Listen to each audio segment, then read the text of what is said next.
ಕರ್ತನ ಘನವುಳ್ಳ ನಾಮಕ್ಕೆ ಸ್ತೋತ್ರ ಕೊಂಡಾಟಗಳನ್ನು ಸಲ್ಲಿಸುವಂತವನಾಗಿದ್ದೇನೆ. ದೇವರ ಮಹಾಕೃಪೆಯಿಂದ ವಾರದ ಮೊದಲನೇ ದಿನ ಆತನನ್ನು ಆರಾಧಿಸುವಂತೆ ದೇವರು ಈ ರೀತಿಯಾಗಿ ತಾನು ಆರಿಸಿಕೊಂಡಂಥವ್ರನ್ನ ನಡೆಸ್ತಾ ಬಂದಿರುವುದಕ್ಕಾಗಿ ಆತನಿಗೆ ನಾವು ಹೆಚ್ಚಾದ ಒಂದು ಘನತೆಯನ್ನು ಸ್ತೋತ್ರವನ್ನು ಸಲ್ಲಿಸುವಂಥವರಾಗಿರೋಣ. ವಿಶೇಷವಾಗಿ ನಮ್ಮ ವೈಯಕ್ತಿಕ ಪ್ರಾರ್ಥನೆಯಲ್ಲಿ, ಕುಟುಂಬ ಪ್ರಾರ್ಥನೆಯಲ್ಲಿ, ಸಭೆಯ ಪ್ರಾರ್ಥನೆಯಲ್ಲಿ, ನಮ್ಮ ಸಭೆಯ ಸ್ಥಿತಿಗತಿಗಳನ್ನು ಅಥವಾ ನಮ್ಮ ಸಭೆಯ ಆಗುಹೋಗುಗಳನ್ನು ನಾವು ಪ್ರಾರ್ಥನೆಯಲ್ಲಿ ನೆನೆಸುವಂಥವರಾಗಿರೋಣ. ಕಟ್ಟಡದ ಕಾರ್ಯಕ್ಕಾಗಿ ನಾವು ಈಗಾಗಲೇ ಪ್ರಾರ್ಥನೆ ಮಾಡ್ತಾ ಬಂದಿದ್ದೇವೆ. ಆದರೆ ಹೆಚ್ಚಾಗಿ ನಮ್ಮ ಸಭಾ ಹಿರಿಯರ ಆರೋಗ್ಯಕ್ಕೋಸ್ಕರ ನಾವು ಪ್ರಾರ್ಥನೆಯಲ್ಲಿ ನೆನೆಸುವಂಥವ್ರು ನಾವು ಆಗಿರೋಣ. ಸ್ವಲ್ಪ ಹೊತ್ತಿನ ವಾಕ್ಯ ಧ್ಯಾನಕ್ಕಾಗಿ ನಾವು ಶೀರ್ಷಿಕೆಯಲ್ಲಿ ನೋಡುವ ಹಾಗೆ ನೋ ಯುವರ್ ಕ್ರೈಸ್ಟ್ ಎಂಬುದಾಗಿ, ನಿನ್ನ ಕರ್ತನ ಕುರಿತಾಗಿ ನೀನು ತಿಳಿದುಕೋ ಎಂಬುದಾಗಿ, ಕರ್ತನನ್ನು ಅರಿತವರಾಗಿ ಆತನನ್ನು ಆರಾಧಿಸುವವರಾಗಿ ಈ ಲೋಕದಲ್ಲಿ ನಾವು ಇರಿಸಲ್ಪಟ್ಟಿದ್ದೇವೆ. ಅನ್ಯರ ಮಧ್ಯದಿಂದ ಪ್ರತ್ಯೇಕತೆ ನಮಗುಂಟು. ಆದರೂ ಅನೇಕ ಹಂತಗಳಲ್ಲಿ, ಅನೇಕ ವಿಧಗಳಲ್ಲಿ ನಾವು ಕರ್ತನನ್ನು ಬೇರೆ ಬೇರೆ ಅಂದರೆ ಅವನ ಸಂಪೂರ್ಣ ಗುಣಲಕ್ಷಣಗಳನ್ನು ನಾವು ತಿಳ್ಕೊಳ್ಳೋದಕ್ಕೆ ಜೀವನ ಪರ್ಯಂತರ ನಾವು ನನ್ನ ಕರ್ತನ ಕುರಿತಾಗಿ ಆಲೋಚನೆ ಮಾಡ್ತಾ ಬರುವಂಥದ್ದು ಬಹಳ ಪ್ರಾಮುಖ್ಯವಾದಂಥ ವಿಷಯವಾಗಿದೆ ಪ್ರಿಯರೇ. ನಮ್ಮ ಈ ವಾಕ್ಯ ಭಾಗದಲ್ಲಿ ನಾವು ನೋಡುವಾಗ ಲೋಕದ ಜನರು ಈ ಲೋಕದಲ್ಲಿ ತಮ್ಮ ಜೀವಿತದಲ್ಲಿ ಅನೇಕ ಸಂಗತಿಗಳನ್ನ ಆತ್ಕೊಂಡು ಈ ಲೋಕದ ಒಂದು ಪ್ರಯಾಣವನ್ನು ಮಾಡುವಂಥವರಾಗಿದ್ದೇವೆ. ಅನೇಕ ಜನರ ಹೊಸ ಜನರ ಒಂದು ಸಂಪರ್ಕಕ್ಕೆ ಬರುವಂಥವರಾಗಿದ್ದೇವೆ. ಇಂಥವರ ಜೊತೆಯಲ್ಲಿ ನಾವು ಮುಂದುವರಿತಾ ಈ ಲೋಕದಲ್ಲಿ ನಡೆಯುವಾಗ ಅವರ ಗುಣಲಕ್ಷಣಗಳನ್ನು ಕೂಡ ನಾವು ತಿಳ್ಕೊಳ್ತಾ ಹೋಗ್ತೇವೆ. ಅನೇಕರು ಸ್ನೇಹಿತರಾಗ್ತಾರೆ, ಅನೇಕರು ಯಾವುದಾದ್ರೂ ಒಂದು ವಿಷಯದ ಆಧಾರದ ಮೇಲೆ ನಮ್ಮನ್ನು ವಿರೋಧಿಸಿಯೂ ಕೂಡ ಹೋಗ್ಬೋದು. ಆದರೆ ಅವರಲ್ಲಿ ನಾವು ಮೆಚ್ಚುವಂಥ ಗುಣಗಳು ಕಂಡು ಬಂದರೆ ಅವರ ಒಂದು ಸಹವಾಸದಲ್ಲಿ ನಾವು ಇನ್ನಷ್ಟು ಕಾಲ ಮುಂದುವರಿಯುವಂಥವರಾಗಿರ್ತೇವೆ. ಇಲ್ಲದಿದ್ದರೆ ಅವರ ಸಹವಾಸವನ್ನು ಬಿಟ್ಟು ನಾವು ಬೇರೆ ಹೋಗುವಂಥವರಾಗಿದ್ದೇವೆ.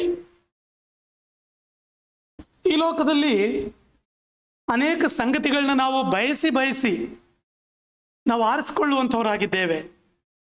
ಆದರೆ ಲೋಕದಲ್ಲಿ ನಾವು ಆರಿಸಿಕೊಳ್ಳುವಂಥ ಎಲ್ಲ ಸಂಗತಿಗಳು ಕೂಡ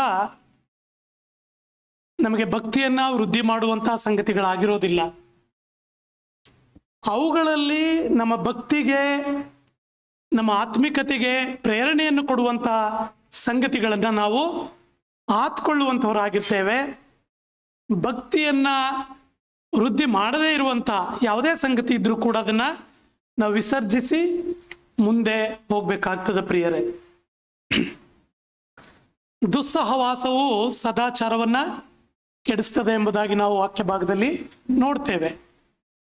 ದುಸ್ಸಹವಾಸವು ಸದಾಚಾರವನ್ನು ಕೆಡಿಸ್ತದೆ. ನಾವು ಎಚ್ಚರಿಕೆಯಾಗಿರಬೇಕು. ನಾವು ನಡೆದು ಹೋಗುವಂಥ ಮಾರ್ಗ, ನಾವು ಆರಿಸಿಕೊಳ್ಳುವಂಥ ಸಂಗತಿಗಳು, ನಮಗೆ ಜೊತೆ ಸೇರುವಂಥ ಯಾವುದೇ ಒಂದು ಜೊತೆಗಾರರು ಒಂದು ವೇಳೆ ನಮ್ಮ ಆತ್ಮಿಕತೆಯನ್ನು ವೃದ್ಧಿ ಮಾಡುವಂಥವರಾಗಿರ್ತಾರ ಅಥವಾ ನಮ್ಮ ಆತ್ಮಿಕತೆಯನ್ನು ಕೆಡಿಸುವಂಥ ಸಂಗತಿಗಳಾಗಿರ್ತದ ಎಂಬಂಥ ವಿಷಯದಲ್ಲಿ ನಾವು ಹೆಚ್ಚಾಗಿ ಗಮನ ಕೊಡಬೇಕಾಗ್ತದೆ ಪ್ರಿಯರೇ. ಈ ಲೋಕದಲ್ಲಿ ಹಾಗೆಯೇ ಎರಡು ಮಾರ್ಗಗಳಿವೆ ಎಂಬುದಾಗಿ ಸತ್ಯವೇದ ನಮಗೆ ಬೋಧಿಸ್ತದೆ. ಒಂದು ಅಗಲವಾದಂತಹ ಮಾರ್ಗ, ಅದು ನಾಶನಕ್ಕೆ ಹೋಗುವಂತಹ ಮಾರ್ಗ, ಅದು ಲೌಕಿಕವಾದಂತಹ ಮಾರ್ಗ ಎಂಬುದಾಗಿ ನಾವು ನೋಡ್ತೇವೆ. ಮತ್ತೊಂದು ಇಕ್ಕಟ್ಟಾದಂತಹ ಮಾರ್ಗ, ಅದು ನಿತ್ಯ ಜೀವಕ್ಕೆ ಹೋಗುವಂಥ ಮಾರ್ಗ ಎಂಬುದಾಗಿ ನಾವು ನೋಡ್ತೇವೆ. ಅಗಲ ಮಾರ್ಗ ಅದು ನಾಶನಕ್ಕೆ ಹೋಗುವಂಥ ಮಾರ್ಗ, ಲೌಕಿಕವಾದಂಥ ಒಂದು ಮಾರ್ಗ ಅದಾಗಿರ್ತದೆ ಪ್ರಿಯರೇ.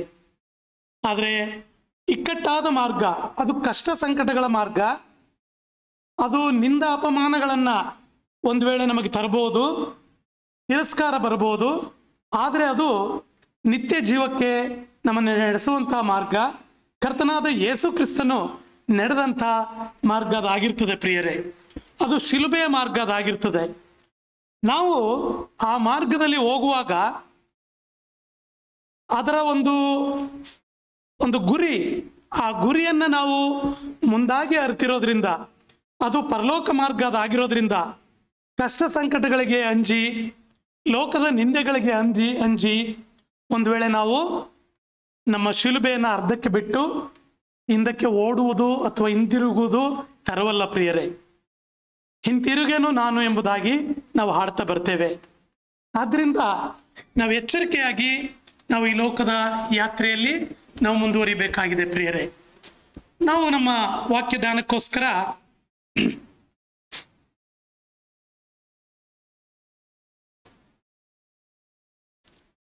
ಫಿಲಿಪಿಯವರಿಗೆ ಬರೆದ ಪತ್ರಿಕೆಯಲ್ಲಿ, ಪೌಲನು ಫಿಲಿಪಿಯವರಿಗೆ ಬರೆದ ಪತ್ರಿಕೆಯಲ್ಲಿ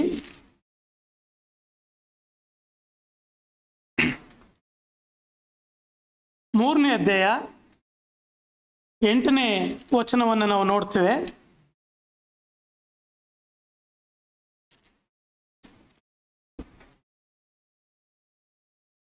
ನನ್ನ ಕರ್ತನಾದ ಯೇಸು ಕ್ರಿಸ್ತನನ್ನು ಅರಿಯುವುದೇ ಅತಿ ಶ್ರೇಷ್ಠವಾದಂತಹ ಒಂದು ಸಂಗತಿ ಎಂಬುದಾಗಿ. ಈ ವಾಕ್ಯ ಭಾಗದಲ್ಲಿ ನಾನು ನೋಡುವ ಹಾಗೆ, ನನ್ನ ಕರ್ತನಾದ ಕ್ರಿಸ್ತ ಯೇಸುವನ್ನು ಅರಿಯುವುದೇ ಅತಿ ಶ್ರೇಷ್ಠವಾದದ್ದೆಂದು ತಿಳಿದು ನಾನು ಎಲ್ಲವನ್ನ ನಷ್ಟವೆಂದೆನಿಸುತ್ತೇನೆ ಎಂಬುದಾಗಿ. ಶ್ರೀ ಪೌಲನು ಈ ವಾಕ್ಯ ಭಾಗವನ್ನು ಬರೆಯುವಾಗ, ಫಿಲಿಪಿಯವರಿಗೆ ಬರೆಯುವಾಗ, ಈ ಲೋಕದಲ್ಲಿ ನನ್ನ ಕರ್ತನನ್ನ ಅರಿತುಕೊಳ್ಳುವಂತಹ ಸಂಗತಿ ಅದು ಅತಿ ಶ್ರೇಷ್ಠವಾದದ್ದು ಎಂಬುದಾಗಿ ನೆನೆಸಿಕೊಳ್ಳುವುದು ಮಾತ್ರವಲ್ಲ, ಅದರ ನಿಮಿತ್ತ, ಕರ್ತನನ್ನ ಅರಿತುಕೊಳ್ಳುವುದರ ನಿಮಿತ್ತವಾಗಿ ಲೋಕದ ಎಲ್ಲ ಸಂಗತಿಗಳನ್ನು ನಾನು ನಷ್ಟವೆಂದೆನಿಸುತ್ತೇನೆ ಎಂಬುದಾಗಿ ಹೇಳುವಂಥದ್ದನ್ನು ನಾವು ನೋಡ್ತೇವೆ. ಹಾಗೆ ಆತನ ನಿಮಿತ್ತ ನಾನು ಎಲ್ಲವನ್ನ ಕಳ್ಕೊಂಡು ಅದನ್ನು ಕಸವೆಂದೆನಿಸುತ್ತೇನೆ ಎಂಬುದಾಗಿ ಪೌಲನು ಹೇಳುವಂತಹ ಸಂಗತಿಯನ್ನು ನಾವು ನೋಡ್ತೇವೆ ಪ್ರಿಯರೇ. ಪೌಲನು ಆತನು ಈ ಲೋಕದಲ್ಲಿ ಕರ್ತನಾದ ಯೇಸು ಕ್ರಿಸ್ತನನ್ನು ಅರಿಯುವುದಕ್ಕಿಂತ ಮುಂಚಿನ ದಿನಗಳಲ್ಲಿದ್ದಂತಹ ಸ್ಥಿತಿಗತಿಗಳನ್ನು ನಾವೊಮ್ಮೆ ನೆನೆಸ್ಕೊಳ್ಳುವಾಗ, ಆತನು ಈ ಲೋಕದಲ್ಲಿ ಬಹಳ ಸ್ಥಾನಮಾನಗಳನ್ನು ಹೊಂದಿದ್ದಂಥವನು. ಅದನ್ನು ನಾವು ಮುಂದೆ ಕಲಿತೇವೆ. ಯೇಸು ಕ್ರಿಸ್ತನನ್ನ ವೈಯಕ್ತಿಕವಾಗಿ ಅರಿತುಕೊಳ್ಳುವುದಕ್ಕಿಂತಲೂ ಹೆಚ್ಚು ಅಮೂಲ್ಯವಾದಂತಹ ಸಂಗತಿ ಈ ಲೋಕದಲ್ಲಿ ಇನ್ಯಾವುದೂ ಇಲ್ಲ ಪ್ರಿಯರೇ. ಅದಕ್ಕಾಗಿಯೇ ಪೌಲನು ಹೇಳ್ತಾ ಬರ್ತಾನೆ, ನನ್ನ ಕರ್ತನಾದ ಕ್ರಿಸ್ತ ಯೇಸುವನ್ನ ಅರಿಯುವುದೇ ಅತಿ ಶ್ರೇಷ್ಠವಾದದ್ದೆಂದು ನಾನು ತಿಳ್ಕೊಂಡು ಈ ಲೋಕದ ಎಲ್ಲ ಸಂಗತಿಗಳನ್ನು, ನನ್ನೆಲ್ಲ ಸ್ಥಾನಮಾನಗಳನ್ನು ನಾನು ನಷ್ಟವೆಂದೆನಿಸ್ತೇನೆ. ಆತನ ನಿಮಿತ್ತ ನಾನು ಅದನ್ನು ಕಸವೆಂದೆನಿಸ್ತೇನೆ ಎಂಬುದಾಗಿ. ಲೋಕದಲ್ಲಿ ಯಾವುದೇ ಬೆಲೆ ಬಾಳುವಂತಹ ಸಂಗತಿಗಳು ಕೂಡ, ಲೋಕದ ಯಾವುದೇ ಅತಿ ಅಮೂಲ್ಯವಾದಂತಹ ಸಂಗತಿಗಳು ಕೂಡ ಒಬ್ಬ ಮನುಷ್ಯನನ್ನ, ಅವನನ್ನ ಪರಲೋಕ ರಾಜ್ಯಕ್ಕೆ ನಡೆಸಲಾರದು. ಈ ಲೋಕದ ಯಾವುದೇ ಸಂಗತಿಗಳು ಅದು ಎಷ್ಟೇ ಅಮೂಲ್ಯವಾಗಿದ್ರೂ ಕೂಡ ಅವನ ಆತ್ಮರಕ್ಷಣೆಗೆ ಅದು ಕಾರಣವಾಗಿರಲಾರದು ಎಂಬುದಾಗಿ ನಾವು ನೋಡ್ತೇವೆ. ಒಬ್ಬ ವ್ಯಕ್ತಿ ಇಡೀ ಲೋಕವನ್ನೆಲ್ಲ ಸಂಪಾದನೆ ಮಾಡಿಕೊಂಡ್ರೂ ಕೂಡ ಅದು ಅವನ ಜೀವಾಧಾರವಾಗಲಾರದು. ಅವನು ತನ್ನ ಆತ್ಮವನ್ನೇ ನಷ್ಟಪಡಿಸಿಕೊಂಡ್ರೆ ಪ್ರಯೋಜನವೇನು? ಲೋಕವನ್ನೆಲ್ಲ ಸಂಪಾದನೆ ಮಾಡ್ಕೊಂಡಿದ್ರು ಕೂಡ ಅವನ ಆತ್ಮ ನಷ್ಟವಾದರೆ ಅದರಿಂದ ಏನಾದರೂ ಪ್ರಯೋಜನ ಇದೆಯಾ? ಪೌಲನು ಕೂಡ ತನ್ನ ಕರ್ತನನ್ನ ಪ್ರಸಿದ್ಧಿ ಮಾಡುವುದಕ್ಕಾಗಿ, ತನ್ನ ಕರ್ತನನ್ನ ತಿಳ್ಕೊಳ್ಳೋದಕ್ಕಾಗಿ ಈ ಲೋಕದಲ್ಲಿ ಅನೇಕ ಅವಮಾನ, ನಿಂದೆ ಅವನಿಗೆ ಯಾವಾಗಲೂ ಕಾದ್ಕೊಂಡಿತ್ತು ಎಂಬುದಾಗಿ ನಾವು ನೋಡ್ತೇವೆ. ಅನೇಕ ಸಂಗತಿಗಳಲ್ಲಿ, ಅನೇಕ ವಿಷಯಗಳಲ್ಲಿ, ಅನೇಕ ಸಂದರ್ಭಗಳಲ್ಲಿ ಅವನು ಬೇಡಿಗಳಿಂದ ಬಂಧಿಸಲ್ಪಡಬೇಕಾದಂಥ ಸಂಗತಿಗಳು ಉಂಟು ಪ್ರಿಯರೇ. ಅವನು ಸೆರೆಮನೆಗೆ ಹಾಕಲ್ಪಟ್ಟಾಗಲೂ ಕೂಡ ಈ ಬೇಡಿಗಳು ಕ್ರಿಸ್ತನ ನಿಮಿತ್ತವೇ ಎಂಬುದಾಗಿ ಹೇಳುವುದನ್ನು ನಾವು ನೋಡ್ತೇವೆ. ಅವನು ಬೇಡಿಯಲ್ಲಿ ಬಿದ್ದಾಗಲೆಲ್ಲ ಕೂಡ ತನ್ನ ಕರ್ತನನ್ನೇ ಘನಪಡಿಸುವಂಥ ಸಂಗತಿಗಳನ್ನು ನಾವು ನೋಡ್ತೇವೆ. ಅರಮನೆಯ ಪಹರೆಯವರು ಎಲ್ರಿಗೂ ಕೂಡ, ಅರಮನೆಯಲ್ಲಿ ಕೆಲಸ ಮಾಡುವಂಥ ಎಲ್ಲರಿಗೂ ಕೂಡ, ಎಲ್ಲ ಅಧಿಕಾರಿಗಳಿಗೂ ಕೂಡ, ಎಲ್ಲ ಪೇದೆಗಳಿಗೂ ಕೂಡ ಕ್ರಿಸ್ತನನ್ನ ಪ್ರಸಿದ್ಧಿ ಮಾಡುವುದಕ್ಕಾಗಿ ಅವನ ಆ ಒಂದು ಸೆರೆಮನೆಯ ಜೀವಿತ ಅಲ್ಲಿ ಕಾರಣವಾಯಿತು ಎಂಬುದಾಗಿ ನಾವು ನೋಡ್ತೇವೆ ಪ್ರಿಯರೇ. God does not save the people on the basis of his birth and his behavior ಎಂಬುದಾಗಿ ನಾವು ನೋಡ್ತೇವೆ. ಅವನ ನಡೆ ನುಡಿ ಆಗಲಿ ಅಥವಾ ಅವನ ಒಂದು ಸ್ಥಾನಮಾನವಾಗಲಿ, ಅವನ ಒಂದು ಹುಟ್ಟಿನ ಆ ಒಂದು ಹೆಚ್ಚಳಿಕೆ ಆಗಲಿ ಅವನನ್ನ ರಕ್ಷಣೆಗೆ ನಡೆಸಲಾರದು ಎಂಬಂಥ ಸಂಗತಿನ ನಾವು ನೋಡ್ತೇವೆ.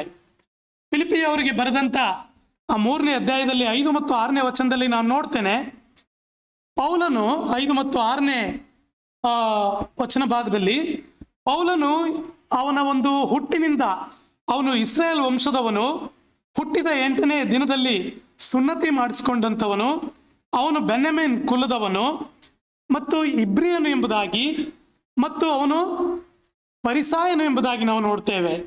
ನೇಮ ನಿಷ್ಠೆಗಳನ್ನು ಅನುಸರಿಸಿ ನಡ್ಕೊಳ್ತಿದ್ದವನು ಎಂಬುದಾಗಿ ನಾವು ನೋಡ್ತೇವೆ. ಮತ್ತು ಅವನು ಧರ್ಮಶಾಸ್ತ್ರದ ಮೇಲೆ ಇಟ್ಟಿದ್ದಂಥ ಅಭಿಮಾನದ ನಿಮಿತ್ತವಾಗಿ ಕ್ರೈಸ್ತ ಸಭೆಯ ಹಿಂಸಕನಾಗಿದ್ದನು ಎಂಬುದಾಗಿ ನಾವು ನೋಡ್ತೇವೆ.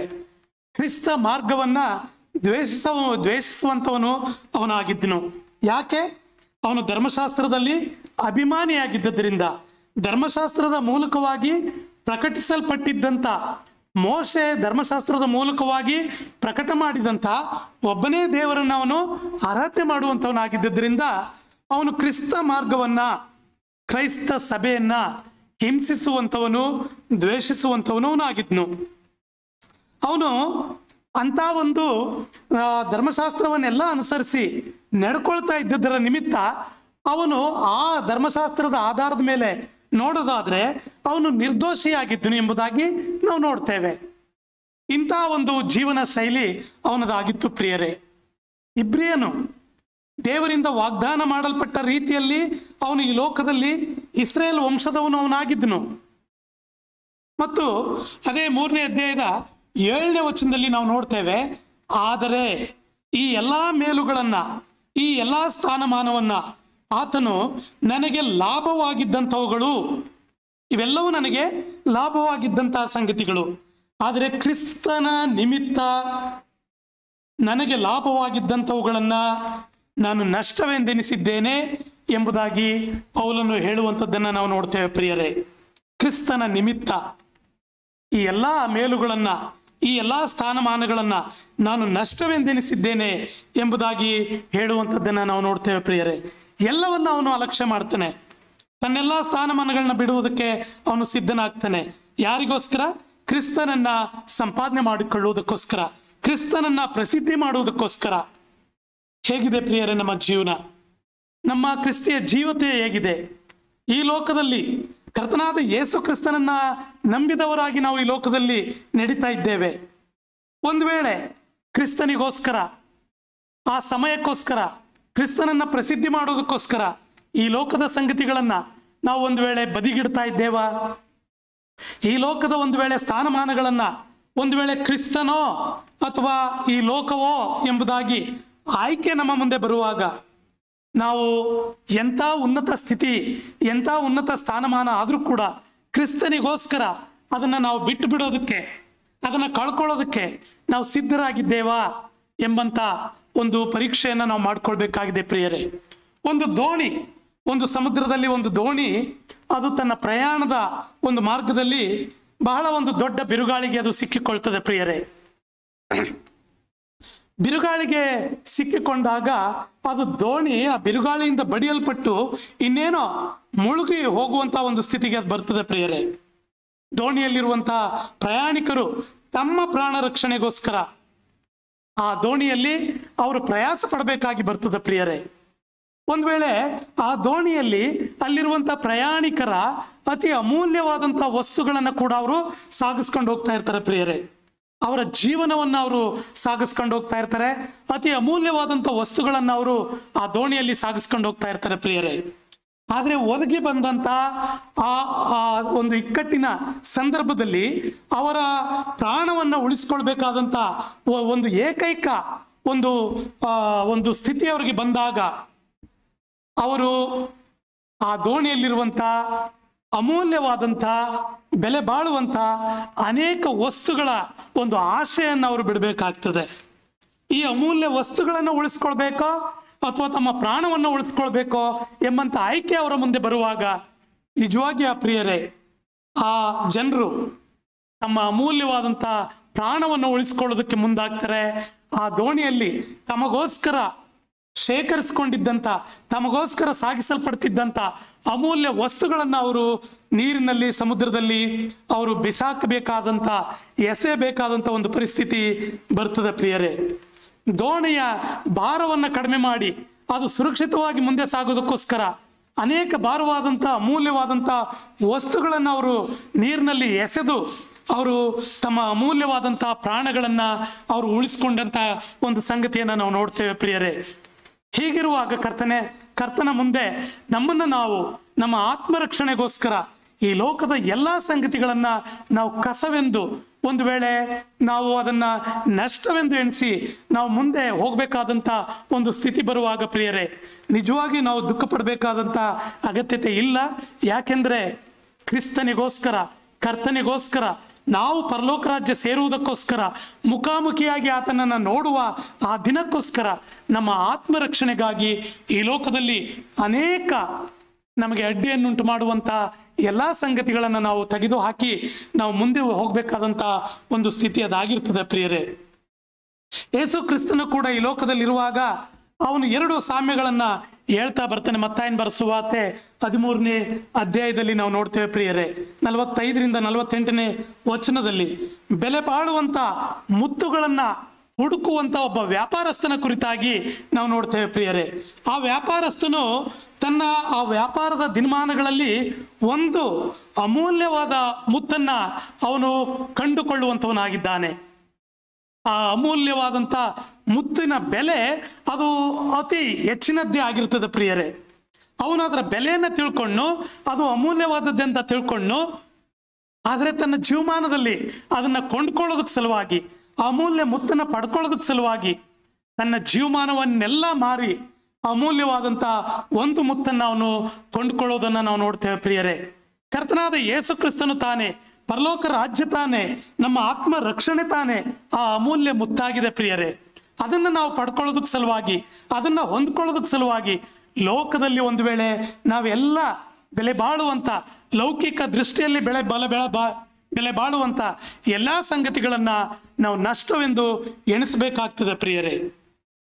ಈ ಒಂದು ನಷ್ಟವನ್ನ ಪೌಲನು ತಾಳ್ಕೊಳ್ಳುವಂಥ ಆ ಒಂದು ಮಾರ್ಗದಲ್ಲಿ ಅವನ ಗುರಿ, ಅವನ ಉದ್ದೇಶ ಏನಾಗಿತ್ತು ಎಂಬುದಾಗಿ ನಾವು ನೋಡುವಾಗ, ಫಿಲಿಪಿಯವರಿಗೆ ಬರೆದಂಥ ಇದೇ ಪತ್ರಿಕೆಯಲ್ಲಿ 9 ಮತ್ತು 10ನೇ ವಚನದಲ್ಲಿ ನಾವು ನೋಡ್ತೇವೆ, ಕ್ರಿಸ್ತನನ್ನ ಸಂಪಾದಿಸಿಕೊಳ್ಳುವಂಥದ್ದೇ ಎಂಬುದಾಗಿ ನಾವು ನೋಡ್ತೇವೆ.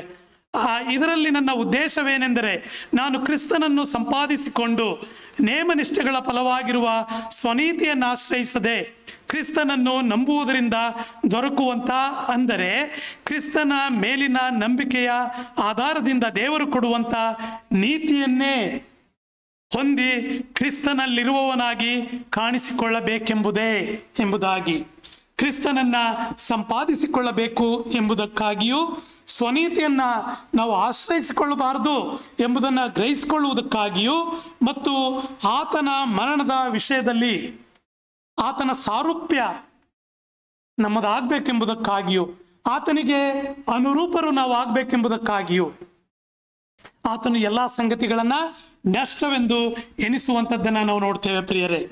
ಎಫೆಸದವರಿಗೆ ಬರೆದಂಥ ಪತ್ರಿಕೆ 2ನೇ ಅಧ್ಯಾಯದ 8ನೇ ವಚನದಲ್ಲಿ ನಾವು ನೋಡ್ತೇವೆ, ನಂಬಿಕೆಯ ಮೂಲಕವಾಗಿ ಕೃಪೆಯಿಂದಲೇ ರಕ್ಷಣೆ ಹೊಂದಿದವರಾಗಿದ್ದೇವೆಂಬುದಾಗಿ.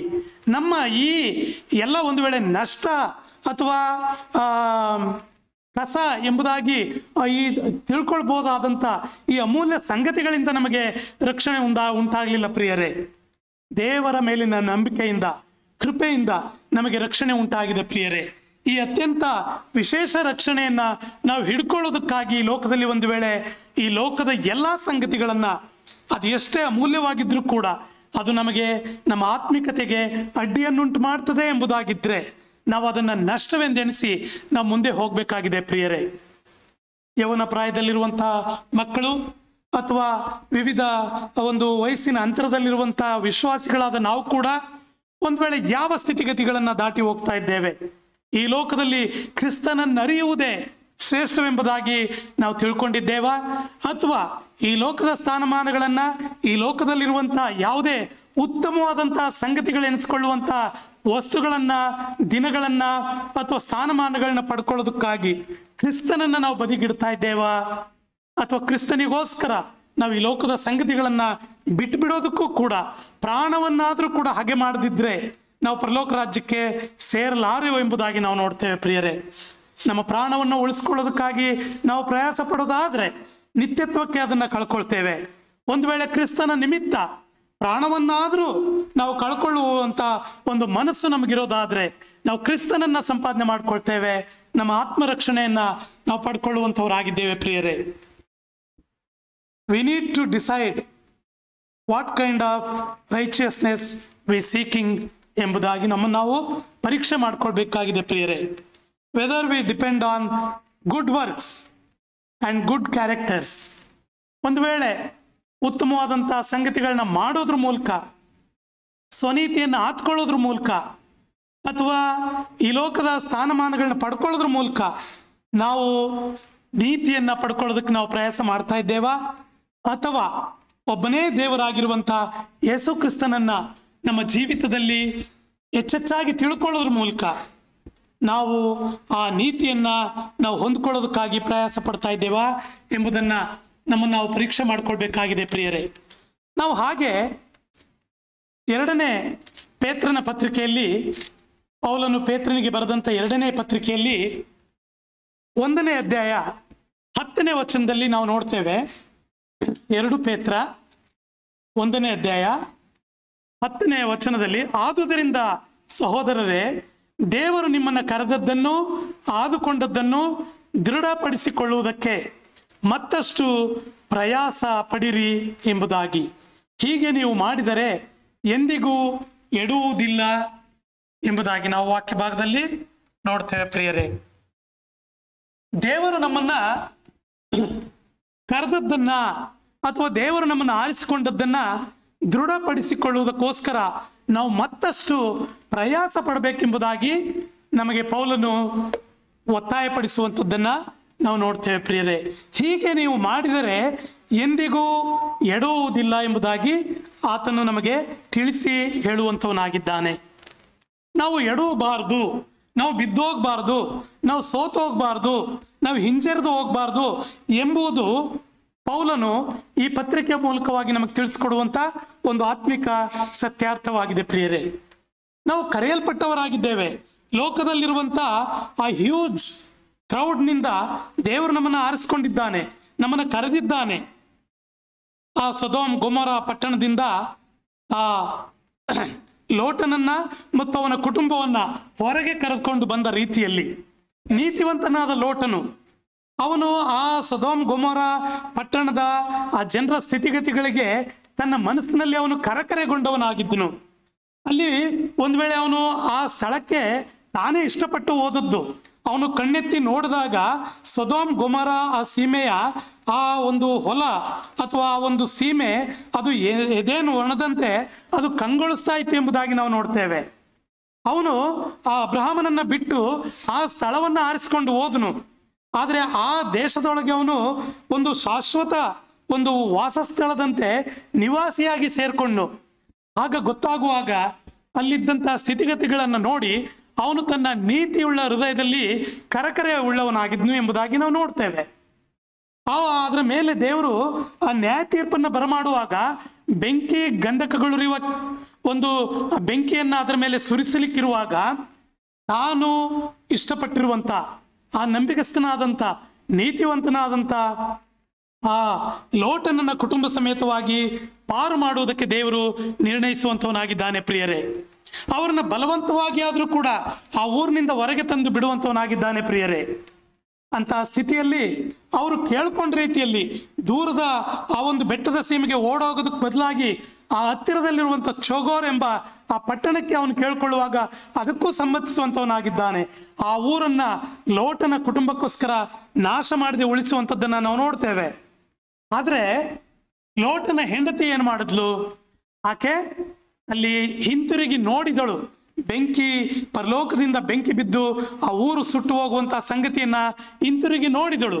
ಅವಳು ಉಪ್ಪಿನ ಕಂಬವಾದಳು ಎಂಬುದಾಗಿ ನಾವು ನೋಡ್ತೇವೆ. ಇದರ ಆತ್ಮಿಕ ಸತ್ಯಾರ್ಥವನ್ನೊಮ್ಮೆ ನಾವು ನೆನೆಸ್ಕೊಳ್ಳುವಾಗ ಪ್ರಿಯರೇ, ಅವಳು ಹಿಂತಿರುಗಿ ನೋಡಿದಳು. ಹಿಂತಿರುಗಿ ನೋಡಿದ್ದರಿಂದ ಮಾತ್ರವಲ್ಲ ಅವಳು ಉಪ್ಪಿನ ಕಂಬವಾದದ್ದು, ಆದರೆ ಅವಳ ಮನಸ್ಸು ಸೊದೋಮ್ ಗೋಮೋರ ಪಟ್ಟಣದ ಕಡೆಗಿತ್ತು ಎಂಬುದಾಗಿ ನಾವು ನೋಡ್ತೇವೆ ಪ್ರಿಯರೇ. ನಿಮ್ಮ ಮನಸ್ಸೆಲ್ಲಿರ್ತದೆ ಅಲ್ಲಿ ನಿಮ್ಮ ಗಂಟೆಯಲ್ಲಿರ್ತದೆ, ಅಲ್ಲಿ ನಿಮ್ಮ ಮನಸ್ಸಿರ್ತದೆ ಎಂಬುದಾಗಿ ನಾವು ನೋಡ್ತೇವೆ ಪ್ರಿಯರೇ. ಅವಳ ಮನಸ್ಸಿನಲ್ಲಿ ಸೊದೋಮ್ ಗೋಮೋರ ಪಟ್ಟಣಕ್ಕೆ ಒಂದು ವೇಳೆ ಹಿಂತಿರುಗಿ ಹೋಗುವ ಮನಸ್ಸಿತ್ತು, ಆಲೋಚನೆ ಇತ್ತು ಎಂಬುದಾಗಿ ಅದರ ಒಂದು ಆತ್ಮಿಕ ಸತ್ಯಾರ್ಥವನ್ನ ನಾವು ತಿಳ್ಕೊಳ್ಬೇಕಾಗ್ತದೆ ಪ್ರಿಯರೇ. ಹೇಗಿದೆ ನಮ್ಮ ಮನಸ್ಸು? ಒಂದು ವೇಳೆ ಈ ಲೋಕವನ್ನ ಹಿಂತಿರುಗಿ ನೋಡ್ತಾ ಇದ್ದೇವಾ? ಈ ಲೋಕದಲ್ಲಿ ಒಂದು ವೇಳೆ ನಾವು ಬಿಟ್ಟು ಹೋಗ್ತಿರುವಂತ ಯಾವುದಾದ್ರೂ, ಒಂದು ವೇಳೆ ಕ್ರಿಸ್ತನಿಗೋಸ್ಕರ ಬಿಟ್ಟು ಬಂದಂತ ಯಾವುದಾದ್ರೂ ಸ್ಥಿತಿಗತಿಗಳನ್ನ ನಾವು ಅತ್ಯಾಶೆಯಿಂದ ಅದರ ಕಡೆಗೆ ಹಿಂತಿರುಗಿ ನೋಡ್ತಾ ಇದ್ದೇವಾ? ಒಂದು ವೇಳೆ ಆದಾಮ ಹವ್ವರ ಒಂದು ಸ್ಥಿತಿಗತಿಗಳನ್ನು ನೋಡುವಾಗ ಹವ್ವಳು ಸೈತಾನನು ಶೋಧಿಸಿದ ನಂತರದಲ್ಲಿ ಆ ಹಣ್ಣಿನ ಕಡೆಗೆ ತಿರುಗಿ ನೋಡುವಾಗ ಅದು ನೋಡುವುದಕ್ಕೆ ರಮ್ಯವಾಗಿಯೂ ತಿನ್ನುವುದಕ್ಕೆ ಅಪೇಕ್ಷಣೀಯವಾಗಿಯೂ ಇತ್ತು ಎಂಬುದಾಗಿ ನಾವು ನೋಡ್ತೇವೆ. ಆ ರೀತಿಯಾಗಿ ಲೋಕದ ಸಂಗತಿಗಳು ನಮಗೆ ಕಂಡು ಬರುವಂಥದ್ದನ್ನು ನಾವು ನೋಡ್ತೇವೆ ಪ್ರಿಯರೇ. ಅದು ನಮಗೆ ಲೋಕದ ಸಂಗತಿಗಳು ಬಯಕೆಯನ್ನ ಉಂಟು ಮಾಡುವಂಥದ್ದಾಗಿರ್ತದೆ ಪ್ರಿಯರೇ. ನೋಡುವುದಕ್ಕೆ ರಮ್ಯವಾಗಿ ಅದು ಕಾಣಿಸಿಕೊಳ್ಳುವಂಥದ್ದಾಗಿರ್ತದೆ ಪ್ರಿಯರೇ. ಆದರೆ ಅದು ದೇವರಿಂದ ನಮ್ಮನ್ನ ದೂರ ಮಾಡುವಂಥದ್ದಾಗಿರ್ತದೆ ಪ್ರಿಯರೇ. ದೇವರ ಒಂದು ಕಣ್ಣಿಗೆ ಮರೆಯಾಗಿ ನಮ್ಮನ್ನ ಅವಿಸ್ಕೊಳ್ಬಹುದಾದಂಥ ಒಂದು ದುರವಸ್ಥೆಗೆ, ಒಂದು ದುಸ್ಥಿತಿಗೆ ಅದು ನಮ್ಮನ್ನು ನಡೆಸುವಂಥದ್ದಾಗಿದೆ ಪ್ರಿಯರೇ. ಆದ್ದರಿಂದ ಪೌಲನು ಹೇಳುವ ರೀತಿಯಲ್ಲಿ ದೇವರು ನಿಮ್ಮನ್ನ ಕರೆದದ್ದನ್ನು, ದೇವರು ನಿಮ್ಮನ್ನ ಆರಿಸಿಕೊಂಡದ್ದನ್ನು ದೃಢಪಡಿಸಿಕೊಳ್ಳುವುದಕ್ಕೋಸ್ಕರ ನಾವು ಮತ್ತಷ್ಟು ಪ್ರಯಾಸ ಪಡುವಂಥವರು ನಾವು ಆಗಿರಬೇಕು ಎಂಬುದಾಗಿ. ಹೀಗೆ ಮಾಡಿದರೆ ನೀವು ಎಂದಿಗೂ ಎಡುವುದಿಲ್ಲ ಎಂಬುದಾಗಿ, ಯು ವಿಲ್ ನೆವರ್ ಸ್ಟಂಬಲ್ ಎಂಬುದಾಗಿ, ಯೇಸು ಕ್ರಿಸ್ತನ ರಾಜ್ಯದೊಳಗೆ ನೀವು ಪ್ರವೇಶ ಮಾಡುವಿರಿ ಎಂಬುದಾಗಿ. And you will receive a rich welcome into the eternal kingdom ಎಂಬುದಾಗಿ ನಾವು ನೋಡ್ತೇವೆ ಪ್ರಿಯರೇ. ಆದ್ರಿಂದ ನಾವು ನಮ್ಮ ರಕ್ಷಕನು, ನಮ್ಮ ಕರ್ತನೂ ಆದಂಥ ಯೇಸು ಕ್ರಿಸ್ತನ ಕಡೆಗೆ ನಾವು ಆಕರ್ಷಿಸಲ್ಪಡುವಾಗ ದೇವರು ನಮ್ಮನ್ನ ಕರೆದದ್ದಕ್ಕೂ ಕೂಡ, ಆರಿಸಿಕೊಂಡದ್ದಕ್ಕೂ ಕೂಡ ಅದನ್ನು ನಾವು ದೃಢಪಡಿಸ್ಕೊಳ್ಬೇಕಾಗಿದೆ ಈ ಲೋಕದಲ್ಲಿ ನಾವು ಇರುವುದಕ್ಕಾಗಿ, ಮತ್ತು ಆ ಒಂದು ನಿತ್ಯ ಸಾಮ್ರಾಜ್ಯಕ್ಕೆ, ಪರಲೋಕ ರಾಜ್ಯಕ್ಕೆ ನಾವು ಸೇರಿಕೊಳ್ಳುವುದಕ್ಕಾಗಿ. ದೇವರ ಚಿತ್ತದಂತೆ ನಡ್ಕೊಳ್ಳೋದ್ರ ಮೂಲಕವಾಗಿ ನಾವು ಪರಿಶುದ್ಧ ಜೀವಿತವನ್ನ ಜೀವಿಸುವುದರ ಮೂಲಕವಾಗಿ ನಾವು ಕರೆಯಲ್ಪಟ್ಟವರು, ಕಾಲ್ಡ್ ಔಟ್ ಪೀಪಲ್ಸ್ ಎಂಬುದಾಗಿ ನಾವು ಈ ಲೋಕದಲ್ಲಿ ನಾವು ಪ್ರಕಟ ಮಾಡಿಕೊಳ್ಬಹುದಾಗಿದೆ ಪ್ರಿಯರೇ, ದೇವರ ಚಿತ್ತವನ್ನ ಅನುಸರಿಸಿ ನಡ್ಕೊಳ್ಳೋದ್ರ ಮೂಲಕವಾಗಿ. ಅದೇ ರೀತಿಯಾಗಿ ನಾವು ದೇವರಿಂದ ಕರೆಯಲ್ಪಟ್ಟವರಾಗಿದ್ದೇವೆ, ದೇವರಿಂದ ಆರಿಸಲ್ಪಟ್ಟವರಾಗಿದ್ದೇವೆ, ನಾವು ಆ ದೇವರ ಒಂದು ರಾಜ್ಯಕ್ಕೆ, ಪರಲೋಕ ರಾಜ್ಯಕ್ಕೆ ನಾವು ಸೇರಿಸಲ್ಪಟ್ಟವರಾಗಿದ್ದೇವೆ ಎಂಬಂಥ ಸಂಗತಿಗಳನ್ನು ನಮ್ಮ ವೈಯಕ್ತಿಕ ಜೀವಿತದಲ್ಲಿಯೂ, ನಮ್ಮ ಸಭಾ ಜೀವಿತದಲ್ಲಿಯೂ, ಮತ್ತು ನಾವು ಹಾದು ಹೋಗುವಂಥ ಈ ಲೋಕದ ಜನರ ಮಧ್ಯದಲ್ಲಿಯೂ ಕೂಡ, ಅನ್ಯರ ಮಧ್ಯದಲ್ಲಿಯೂ ನಾವು ಅದನ್ನು ಪ್ರಕಟ ಮಾಡಬೇಕಾಗಿದೆ ಪ್ರಿಯರೇ. ಹೀಗೆ ಮಾಡಿದರೆ ನೀವು ಎಂದಿಗೂ ಎಡುವುದಿಲ್ಲ ಎಂಬುದಾಗಿ ವಾಕ್ಯದಲ್ಲಿ ನಾವು ನೋಡ್ತೇವೆ ಪ್ರಿಯರೇ. You will not stumble, never you will stumble ಎಂಬುದಾಗಿ, ಎಡವಿ ಬೀಳುವಂಥದ್ದು ಎಂಬುದಾಗಿ ನಾವು ನೋಡುವಾಗ ಪ್ರಿಯರೇ, ನಾವು ಹೊಂದಿದಂಥ ರಕ್ಷಣೆಯನ್ನ ನಾವು ಕಳ್ಕೊಂಡು ಬಿಡ್ತೇವೆ ಎಂಬುದಾಗಿ ಅರ್ಥವಲ್ಲ. ನಾವು ಹೊಂದಿದಂಥ ರಕ್ಷಣೆ ಅದು ನಷ್ಟವಾಗಿಬಿಡ್ತದೆ ಎಂಬುದಾಗಿ ಅದು ಅರ್ಥವಲ್ಲ ಪ್ರಿಯರೇ. ಆದರೆ ನಾವು ಪ್ರಯಾಸ ಪಡಬೇಕು. ನಮಗೆ ದೇವರು ಕೊಟ್ಟಿರುವಂಥ ರಕ್ಷಣೆಯನ್ನು ಸಾಧಿಸಿಕೊಳ್ಳುವುದಕ್ಕಾಗಿ ನಾವು ಈ ಲೋಕದಲ್ಲಿರುವಾಗ ಪ್ರಯಾಸ ಪಡಬೇಕೆಂಬುದಾಗಿ ನಾವು ತಿಳ್ಕೊಳ್ಬೇಕಾಗಿದೆ ಪ್ರಿಯರೇ. ಎಡವಿ ಬೀಳುವಂಥದ್ದು ಎಂಬುದಾಗಿ ನಾವು ನೋಡುವಾಗ ನಮಗೆ ಕೊಟ್ಟಿರುವಂಥ ಈ ಸಮಯವನ್ನ, ಈ ಆತ್ಮಿಕ ಜೀವಿತವನ್ನ ನಾವು ವ್ಯರ್ಥ ಮಾಡ್ಕೊಳ್ಬಹುದಾದಂಥ ಒಂದು ಸಂದರ್ಭ ಎದುರಾಗ್ಬೋದು ಪ್ರಿಯರೇ. ದೇವರು ಕೊಟ್ಟಿರುವಂಥ ಟೈಮ್, ಟ್ಯಾಲೆಂಟ್ ಮತ್ತು ಆ ಒಂದು ಎಲ್ಲ ಸಂಗತಿಗಳನ್ನ ನಾವು ಕಳ್ಕೊಳ್ಬಹುದಾದಂಥ ಒಂದು ಸಮಯ ಅದು ಬರ್ಬೋದು ಪ್ರಿಯರೇ. ಫಲವಿಲ್ಲದಂಥ ಕ್ರಿಸ್ತಿಯ ಜೀವಿತ ನಮ್ದಾಗ್ಬೋದು ಪ್ರಿಯರೇ. ಮತ್ತು ಪರಿಣಾಮಕಾರಿಯಾಗಿ ನಾವು ಕ್ರಿಸ್ತಿಯ ಜೀವಿತವನ್ನ ಜೀವಿಸಲಿಕ್ಕೆ ಒಂದು ವೇಳೆ ಎಲ್ಲ ಸಂಗತಿಗಳು ಅಡ್ಡಿಯಾಗ್ಬೋದು ಪ್ರಿಯರೇ. ಆದ್ರಿಂದ ನಾವು ಎಡವಿ ಬೀಳದ ಹಾಗೆ ನಾವು ಎಚ್ಚರಿಕೆಯ ಜೀವಿತವನ್ನ ಜೀವಿಸುವುದಕ್ಕಾಗಿ ನಾವು ಕರೆಯಲ್ಪಟ್ಟವರು, ನಾವು ಆರಿಸಲ್ಪಟ್ಟವರು ಎಂಬುದನ್ನು ದೃಢಪಡಿಸಿಕೊಳ್ಳುವುದಕ್ಕಾಗಿ ನಾವು ಮತ್ತಷ್ಟು ಪ್ರಯಾಸ ಪಡಬೇಕಾಗಿದೆ ಪ್ರಿಯರೇ. ನಮ್ಮನ್ನು ನಾವು ಪರೀಕ್ಷೆ ಮಾಡಿಕೊಂಡು ನಾವು ಜೀವಿಸುವಂಥವರು ನಾವು ಆಗಿರಬೇಕಾಗಿದೆ ಪ್ರಿಯರೇ. ಈ ಲೋಕದಲ್ಲಿ ನಾವು ಕರೆಯಲ್ಪಟ್ಟವರಾಗಿದ್ದೇವೆ. ನಿಮ್ಮ ದೇಹಗಳನ್ನು ದೇವರಿಗೆ ಮೀಸಲಾಗಿಯೂ ಮೆಚ್ಚುಗೆಯಾಗಿಯೂ ಇರುವ ಸಜೀವ ಯಜ್ಞವಾಗಿ ಸಮರ್ಪಿಸಿಕೊಳ್ಳಿರಿ ಎಂಬುದಾಗಿ ರೋಮಾಪುರದವರಿಗೆ ಬರೆದ ಪತ್ರಿಕೆಯ 12ನೇ ಅಧ್ಯಾಯದ 1 ಮತ್ತು 2ನೇ ವಚನದಲ್ಲಿ ನಾವು ನೋಡ್ತೇವೆ ಪ್ರಿಯರೇ. ಅದೇ ರೀತಿಯಾಗಿ ನಾವು ದೇವರ ದೃಷ್ಟಿಗೆ ಯೋಗ್ಯರಾಗಿ ಕಾಣಿಸಿಕೊಳ್ಳುವುದಕ್ಕಾಗಿ ನಾವು ಪ್ರಯಾಸ ಪಡಬೇಕೆಂಬುದಾಗಿ ನಾವು 2ನೇ ತಿಮೋಥಿಯನಿಗೆ ಬರೆದಂಥ ಪತ್ರಿಕೆಯ 2ನೇ ಅಧ್ಯಾಯದಲ್ಲಿ ನಾವು ನೋಡ್ತೇವೆ ಪ್ರಿಯರೇ.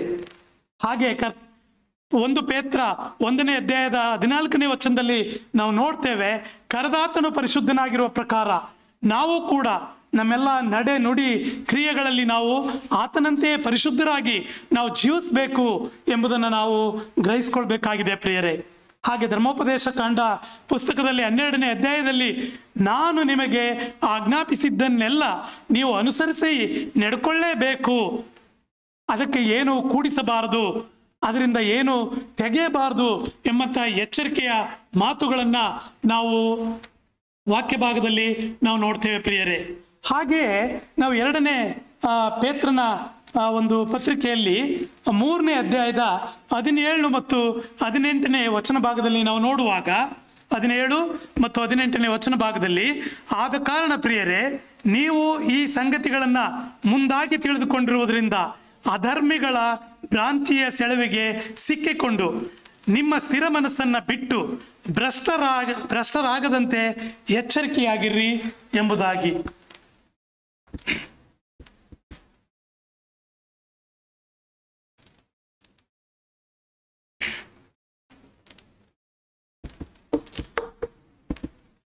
ಆದ ಕಾರಣ ಪ್ರಿಯರೇ ನೀವು ಈ ಸಂಗತಿಗಳನ್ನು ಮುಂದಾಗಿ ತಿಳ್ಕೊಂಡಿರೋದ್ರಿಂದ ಅಧರ್ಮಿಗಳ ಭ್ರಾಂತಿಯ ಸೆಳವಿಗೆ ನೀವು ಸಿಕ್ಕಿ ಹಾಕಿಕೊಳ್ಳಬಾರದು. ನಿಮ್ಮ ಸ್ಥಿರ ಮನಸ್ಸನ್ನ ಬಿಟ್ಟು ಒಂದು ವೇಳೆ ಭ್ರಷ್ಟರಾಗದಂತೆ ನೀವು ಎಚ್ಚರಿಕೆಯಾಗಿರಬೇಕು ಎಂಬುದಾಗಿ ಪೌಲನು ಈ ವಾಕ್ಯ ಭಾಗದಲ್ಲಿ ಪೇತ್ರನು ನಮ್ಮನ್ನ ಎಚ್ಚರಿಸುವಂತವನಾಗಿದ್ದಾನೆ ಪ್ರಿಯರೇ. ನೀವು ಆದ್ದರಿಂದ 18ನೇ ವಚನ ಭಾಗದಲ್ಲಿ ನಾವು ನೋಡ್ತೇವೆ, ನೀವು ಕೃಪೆಯಲ್ಲಿಯೂ ನಮ್ಮ ಕರ್ತನೂ ರಕ್ಷಕನೂ ಆಗಿರುವ ಯೇಸು ಕ್ರಿಸ್ತನ ವಿಷಯವಾದ ಜ್ಞಾನದಲ್ಲಿಯೂ ಅಭಿವೃದ್ಧಿಯನ್ನ ಹೊಂದುತ್ತಾ ಇರ್ರಿ ಎಂಬುದಾಗಿ. ಕರ್ತನಾದ ಯೇಸು ಕ್ರಿಸ್ತನನ್ನ ತಿಳಿಯುವುದು ಅದು ಅತಿ ಶ್ರೇಷ್ಠವಾದದ್ದೆಂದು ನಾವು ಗ್ರಹಿಸಿಕೊಂಡವರಾಗಿ ನಾವು ಈಗಾಗಲೇ ಕಲಿತಿರುವಂಥ ಕರ್ತನ ಕುರಿತಾದಂಥ ಅನೇಕ ಸಂಗತಿಗಳನ್ನು ನಾವು ಇನ್ನೂ ಹೆಚ್ಚಾಗಿ ಮನದಟ್ಟು ಮಾಡಿಕೊಳ್ಳುವಂಥ ಒಂದು ಮಾರ್ಗದಲ್ಲಿ ನಾವು ಹೆಚ್ಚಾಗಿ ನಾವು ಮುಂದುವರಿಬೇಕಾಗ್ತಿದೆ ಪ್ರಿಯರೇ. ದೇವರು ನಮ್ಮ ಮೇಲೆ ತೋರಿಸಿದಂಥ ಕೃಪೆ ಅದು ನಮ್ಮ ಒಳ್ಳೆ ಕಾರ್ಯಗಳನ್ನಾಗಲಿ ನಮ್ಮ ಪುಣ್ಯ ಕಾರ್ಯಗಳನ್ನಾಗಲಿ ಅಥವಾ ನಮ್ಮ ಒಳ್ಳೆತನವನ್ನಾಗಲಿ ನೋಡಿ ಆತನು ನಮ್ಮ ಮೇಲೆ ಕೃಪೆ ತೋರಿಸಲಿಲ್ಲ. ಅದು ನಮ್ಮ ಅಯೋಗ್ಯ ಸ್ಥಿತಿಯಲ್ಲಿಯೂ ಕೂಡ ದೇವರ ಒಂದು ಘನತೆಗೆ ತಕ್ಕ ಹಾಗೆ ಆತನ ಕೃಪೆಯ ಐಶ್ವರ್ಯಕ್ಕೆ ತಕ್ಕ ಹಾಗೆ ಆತನು ನಮ್ಮ ಮೇಲೆ ಕೃಪೆಯನ್ನ ತೋರಿಸಿದ್ದಾನೆ ಪ್ರಿಯರೇ. ನೀವು ಕೃಪೆಯಲ್ಲಿಯೂ ನಮ್ಮ ಕರ್ತನು ರಕ್ಷಕನೂ ಆಗಿರೋ ಯೇಸು ಕ್ರಿಸ್ತನ ವಿಷಯವಾದ ಜ್ಞಾನದಲ್ಲಿಯೂ ಅಭಿವೃದ್ಧಿಯನ್ನ ಹೊಂದುತ್ತಾ ಇರಬೇಕೆಂಬುದಾಗಿ ಪೇತ್ರನಲ್ಲಿ ನಮಗೆ ಬರೆಯುವಂತವನಾಗಿದ್ದಾನೆ ಪ್ರಿಯರೇ. ಅಧರ್ಮಿಗಳ ಭ್ರಾಂತಿಯ ಸೆಳವಿಗೆ ಸಿಕ್ಕಿ ಹಾಕಿಕೊಳ್ಬಾರ್ದು ಎಂಬುದಕ್ಕಾಗಿ ನಿಮ್ಮ ಸ್ಥಿರವಾದ ಮನಸ್ಸನ್ನ ಬಿಟ್ಟು ಭ್ರಷ್ಟರಾಗಿ ಎಡಕ್ಕಾಗ್ಲಿ ಬಲಕ್ಕಾಗ್ಲಿ ಓರೆಯಾಗಬಾರ್ದು ಎಂಬುದಕ್ಕಾಗಿ ನಮ್ಮನ್ನು ಆತ್ಮಿಕವಾಗಿ ಬಲಪಡಿಸುವುದಕ್ಕೆ ಸಲುವಾಗಿ ಈ ಸಂಗತಿಗಳನ್ನ ಬರೆದಿರುವಂಥದ್ದನ್ನು ನಾವು ನೋಡ್ತೇವೆ ಪ್ರಿಯರೇ. ಇದರಲ್ಲಿ ನಾವು ಅಭಿವೃದ್ಧಿಯನ್ನು ಹೊಂದುತ್ತಾ ಇರಬೇಕೆಂಬುದಾಗಿ, ಅಭಿವೃದ್ಧಿ ಎಂಬುದಾಗಿ ನಾವು ನೋಡುವಾಗ ಗ್ರೋತ್, ಕಂಟಿನ್ಯೂಯಸ್ ಗ್ರೋತ್ ಎಂಬುದಾಗಿ ನಾವು ನೋಡ್ತೇವೆ. ನಾವು ಸಂಪೂರ್ಣವಾಗಿ ದೇವರ ವಾಕ್ಯದ ಅಧಿಕಾರಕ್ಕೆ ನಮ್ಮನ್ನು ನಾವು ಒಳಪಡಿಸುವುದರ ಮೂಲಕವಾಗಿ, ನಮ್ಮನ್ನು ನಾವು ಒಪ್ಪಿಸಿಕೊಡೋದ್ರ ಮೂಲಕವಾಗಿ ನಾವು ನಿರಂತರವಾಗಿ ನಾವು ಕರ್ತನ ಜ್ಞಾನದಲ್ಲಿ, ಯೇಸು ಕ್ರಿಸ್ತನ ವಿಷಯವಾದಂಥ ಜ್ಞಾನದಲ್ಲಿ ನಾವು ಅಭಿವೃದ್ಧಿ ಹೊಂದಲಿಕ್ಕೆ ಸಾಧ್ಯವಿದೆ ಪ್ರಿಯರೇ. ಆದ್ದರಿಂದ ನಾವು ದೇವರ ಕೃಪೆಯಲ್ಲಿ ಅಭಿವೃದ್ಧಿ ಹೊಂದಬೇಕೆಂಬುದಾಗಿಯೂ ಮತ್ತು ಆತನ ವಿಷಯವಾದಂಥ ಜ್ಞಾನದಲ್ಲಿ ನಾವು ಅಭಿವೃದ್ಧಿ, ಅದು ಯಾವಾಗಲೂ ನಿರಂತರ ಅಭಿವೃದ್ಧಿ ಹೊಂದುತ್ತಾ ಬರಬೇಕೆಂಬುದಾಗಿ ಈ ವಾಕ್ಯ ಭಾಗ ನಮಗೆ ಎಚ್ಚರಿಸಿ ಹೇಳುವಂಥದ್ದಾಗಿದೆ ಪ್ರಿಯರೇ. ಯೇಸು ಕ್ರಿಸ್ತನ ವಿಷಯವಾದಂಥ ಜ್ಞಾನ ಎಂಬುದಾಗಿ ನಾವು ನೋಡುವಾಗ ಯೋಹಾನ್ ಬರೆಸುವಾರ್ತೆ 5ನೇ ಅಧ್ಯಾಯದ 25ನೇ ವಚನದಲ್ಲಿ ಸತ್ತವರು ದೇವಕುಮಾರನ ಧ್ವನಿಯನ್ನ ಕೇಳುವ ಕಾಲ ಬರುತ್ತದೆ, ಅದು ಈಗಲೇ ಬಂದದೆ ಎಂಬುದಾಗಿ ನಾವು ನೋಡ್ತೇವೆ. ಕರ್ತನಾದ ಯೇಸು ಕ್ರಿಸ್ತನ ಆ ಸ್ವರವನ್ನ ಕೇಳಿದವರು ಅವರು ಬದುಕಿಕೊಳ್ಳುವರು ಎಂಬುದಾಗಿ ನಾವು ನೋಡ್ತೇವೆ. ಲಾಜರ್ನ ಸಂಗತಿಯನ್ನ ನೋಡುವಾಗ ಸತ್ತು 4 ದಿನ ಆಗಿತ್ತು. ಅದು ನಾತ ಹುಟ್ಟಿದಂಥ ಒಂದು ಕೊಳೆತು ನಾರ್ತಿದ್ದಂಥ ಶರೀರ ಅದಾಗಿತ್ತು. ಆದರೆ ಕರ್ತನಾದ ಯೇಸು ಕ್ರಿಸ್ತನು ಆತನ ಒಂದು ಮರಣದ ವಿಷಯದಲ್ಲಿ, ಆತನ ಮನುಷ್ಯನಿಗೆ ಬರ್ಬೋದಾದಂಥ ಪಾಪದ ದೆಸೆಯಿಂದ ಮನುಷ್ಯನು ದಾಟಿ ಹೋಗ್ಬೋದಾದಂಥ ಆ ದುರವಸ್ಥೆಯ ವಿಷಯದಲ್ಲಿ ಆತನು ಬಹಳ ಮನಗುಂದಿದವನಾಗಿ ಆತನು ಕಣ್ಣೀರು ಬಿಟ್ಟನು ಎಂಬುದಾಗಿ ನಾವು ನೋಡ್ತೇವೆ.